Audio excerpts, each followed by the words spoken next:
La commission des affaires économiques a choisi de rendre un avis favorable sur les crédits de la mission « Outre-mer » pour 2024. Avec des crédits dédiés aux territoires ultramarins répartis au sein de 32 missions budgétaires, c'est peu dire qu'il n'est pas aisé d'apprécier dans sa globalité l'effort consenti par l'État en faveur du rattrapage de nos territoires ultramarins. Pour ce qui est des crédits du très restreint périmètre de la mission « Outre-mer », nous notons avec satisfaction que nombre des recommandations de notre assemblée, portant notamment sur le logement ou la continuité territoriale, ont été suivies dans le cadre de ce budget, ainsi que dans celui des annonces issues du comité interministériel des Outre-mer.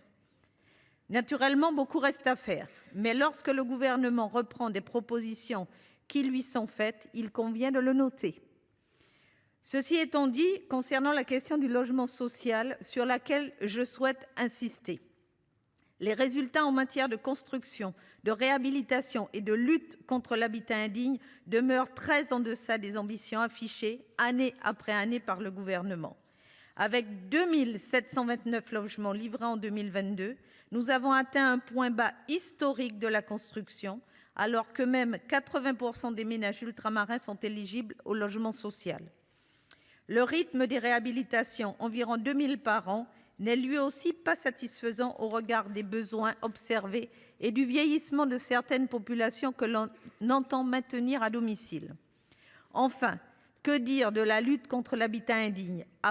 Avec près de 150 000 logements indignes recensés par la Fondation Abbé Pierre, près de 3 ultramarins sur 10 seraient en situation de mal-logement ou confrontés à l'absence de logement personnel, ce qui témoigne, monsieur le ministre, de l'insuffisance de votre politique.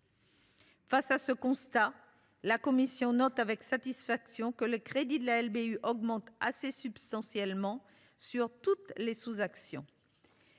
Mais au-delà de l'indispensable augmentation des moyens dédiés à la politique du logement, nous tenons à pointer un autre puissant frein à cette politique, celui de la mauvaise, voire inexistante, acclimatation des normes hexagonales aux territoires ultramarins.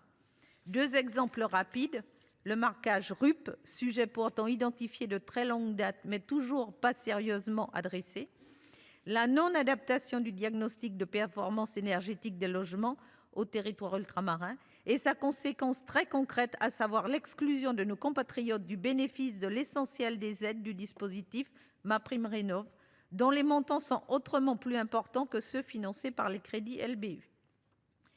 2 exemples parmi tant d'autres qui viennent freiner la construction et la réhabilitation en augmentant les coûts pour les bailleurs comme pour les locataires et les propriétaires.